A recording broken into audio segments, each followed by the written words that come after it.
Serikali ya Jamhuri ya Kidemokrasia ya Kongo na waasi wa M23 wanajiandaa kwa mazungumzo ya ana kwa ana wiki moja kutokea leo. Tangazo hilo linatolewa zikiwa zimepita siku chache tangu viongozi wa Rwanda na Kongo kukutana Doha katikati ya mwezi uliopita. Wakati huo huo, Marekani imemteua mjumbe maalum wa masuala ya Afrika anayejiandaa kwa ziara rasmi eneo la Maziwa Makuu. Thelma Mwadzaya na taarifa zaidi. Duru zinaeleza kuwa wizara ya mambo ya kigeni ya Marekani imemteua Masad Boulos kuwa mshauri wa ngazi ya juu wa masuala ya Afrika, Arabuni na Mashariki ya Kati. Jukumu lake la kwanza ni kulitembelea eneo la Maziwa Makuu, kusogeza mbele juhudi za uwekezaji na amani. Ziara hiyo iliyopangwa kuanza tarehe 3 Aprili itampeleka Boulos hadi Jamhuri ya Kidemokrasia ya Kongo, Rwanda, Kenya na Uganda, akiandamana na naibu waziri wa mambo ya kigeni anayeshughulikia masuala ya Afrika, Corina Sanders. Ajenda yao itajikita kwenye mikutano na viongozi wa ngazi ya juu serikalini na wafanyabiashara ili kuzipa nguvu zaidi harakati za kudumisha amani mashariki mwa Kongo na uwekezaji kwenye sekta binafsi. Boulos ni mume wa Tiffany ambaye ni binti wa rais wa Marekani.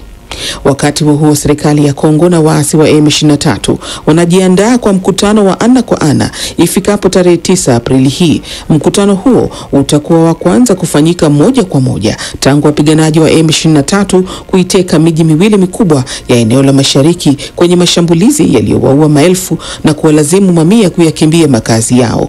Kulingana na Umoja wa Mataifa, kiasi ya watu milioni 26 ambayo ni sawa na robo ya wakazi wa Kongo wanahitaji msaada wa dharura na chakula. Nada Al-Nashif ni naibu kamishna wa shirika la Umoja Mataifa la masuala ya haki za binadamu na anasisitiza kuwa hali ni tete. Mapigano yaliyoanzishwa mwaka huu na waasi wa M23 katika majimbo ya Kivu Kaskazini na Kivu Kusini yamevuruga hali ambayo ilikuwa mbaya ukizingatia ukiukaji wa haki za binadamu na misaada ya kiutu katika eneo la mashariki ya Kongo. DRC.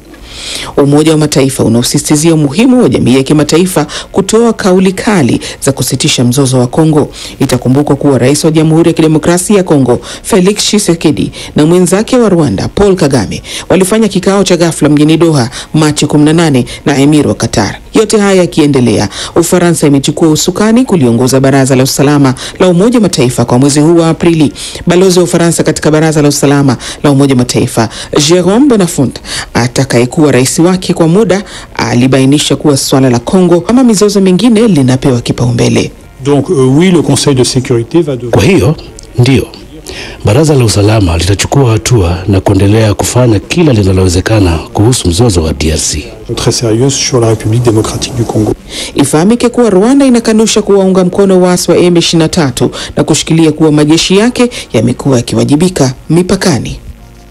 Alikuwa ni Thelma Mwadzaya huyo. Na katika ripoti zingine ni kwamba leo ni maadhimisho ya siku ya uelewa kuhusu ugonjwa wa usonji duniani. Maadhimisho yaliyotengwa na Umoja wa Mataifa kwa lengo la kutambua mchango wa kimaendeleo wa watu wenye ugonjwa huo pamoja na kutambua haki zao na kuwalinda. Tunaitazama hali hili ilivyo nchini Tanzania. Ni juhudi gani zinafanywa kuwasaidia watu wenye usonji? Mwandishi wetu Veronica Natalis na taarifa zaidi. Ni vigumu kuwatambua na kuwatofautisha kwa kuwatazama watoto wenye usonji. Huu ni muda wa mapumziko na wanafunzi wengi wanafundishwa katika kituo hiki maalum cha watoto wenye ulemavu. Wanacheza michezo mbalimbali wakiwa nje ya madarasa yao. Mwalimu wa wanafunzi wenye ulemavu Catherine Akio kutoka kituo hiki maalum kilichopo Usariva jijini Arusha kaskazini mwa Tanzania anasema sio kazi rahisi kuwafundisha, lakini wanaelewa taratibu na elimu wanayoipata shuleni hapa inawasaidia kupata ujuzi wa shughuli za mikono na kujiajiri. Ugumu upo kwa sababu wengi wao ni mara ya kwanza kabisa, hawajawahi hata kushika sindano au kufanya kazi yoyote ya mikono. Kwa hiyo kuanza naye from scratch kabisa mpaka anakuja kuweza kuelewa, tunaenda pole pole. Nilipata nafasi ya kuzungumza na baadhi yao. Mambo?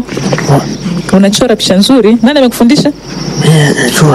Unajua. Uko vizuri sana.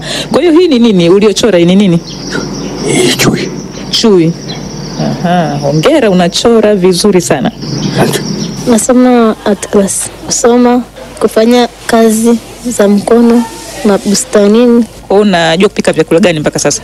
Kama chai, ndizi na viazi. Usonji ama autism kwa Kiingereza ni ugonjwa ambao kwa mujibu wa shirika la afya duniani WHO humkumba mtoto mmoja kati ya watoto 160 duniani. Usonji ni tatizo la kibiolojia analopata mtoto anapokuwa tumboni mwa mama yake, na dalili huonekana kuanzia umri wa miaka 3 na kuendelea. Wataalamu wa afya wanasema sio rahisi kwa mtu wa kawaida kuzitambua dalili hizo, lakini miongoni mwa dalili ni mtoto kushindwa kuzungumza na wakati mwingine kujing'ata. Shirika la Umoja wa Mataifa linasema watoto wengi wenye tatizo hilo hutelekezwa na jamii na kunyimwa haki zao za msingi, ikiwapo kuishi, kuendelezwa, kulindwa na kushirikishwa. Lakini jamii inapaswa ipewe elimu ya jinsi ya kuwasaidia watoto wenye usonji, anasema Daktari Pasco Kangiria, mtaalamu wa afya ya akili na mtangamao kutoka Arusha, Tanzania. Jambo lingine tunatia shime katika swala zima la mawasiliano. Tulishaona kule mara ya kwanza kwamba mawasiliano kwake ni changamoto, namna yake ya kutumia lugha, namna yake ya kuwasiliana kijamii. Kwa hizo zote ni sehemu za kusaidia sana aweze kuwa mzuri kwenye mawasiliano, awe mzuri pia katika namna ya kuhusiana na wengine, wazazi wake na walezi wake wakawa karibu zaidi kwa wataalamu. Nchini Tanzania, harakati za kuelimisha jamii kuhusu usonji zinafanyika katika maeneo mbalimbali, japo tatizo hilo halijatambulika vizuri kwenye jamii. Veronica Natalis, DW, Arusha. Na tumalizie uchambuzi wa ripoti zetu na haya ya michezo, na ambapo klabu ya daraja la 3 nchini Ujerumani Arminia Bielefeld iliwaduaza mabingwa watetezi Bayer Leverkusen jana usiku na kutinga fainali ya kombe la shirikisho Ujerumani DFB Pokal. Bruce Amani anakupakulia uhondo wa mambo yalivyokuwa. Mashabiki wa Bielefeld walifurika katika dimba lao la Schukon Arena linalowakaribisha mashabiki 27,000. Walikuwa na jambo lao, kutinga fainali ya DFB Pokal kwa mara ya kwanza katika historia yao. Bielefeld walitoka nyuma na kupata ushindi wa 2-1 na kuwaacha Leverkusen midomo wazi.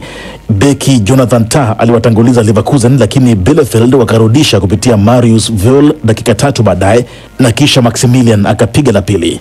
Sasa vibonde hao wameziondoa timu 4 za Bundesliga katika safari yao ya kufika fainali. Freiburg, Werder Bremen, Union Berlin na Leverkusen zote zimebwagwa chini.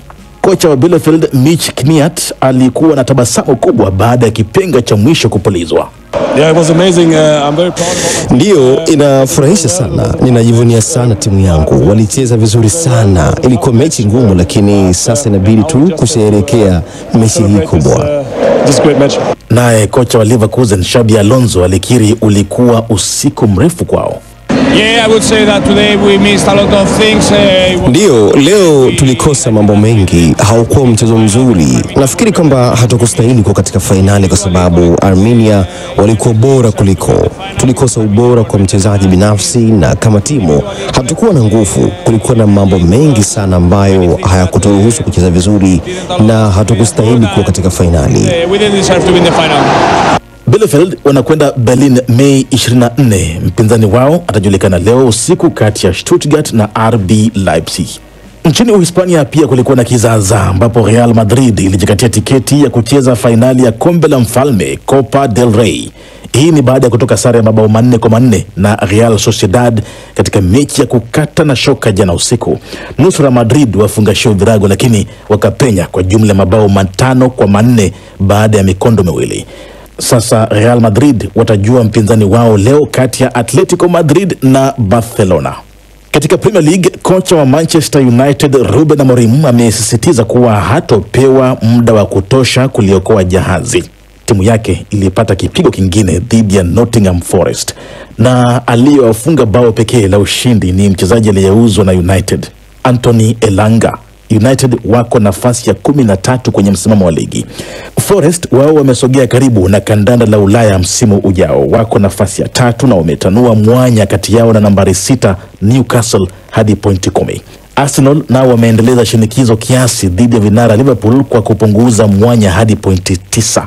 Hata hivyo, habari njema kwao ni kurejea kwa star Bukayo Saka ambaye alifunga bao katika mechi yake ya kwanza baada ya kupona jeraha lililomweka mkekani kwa miezi 4.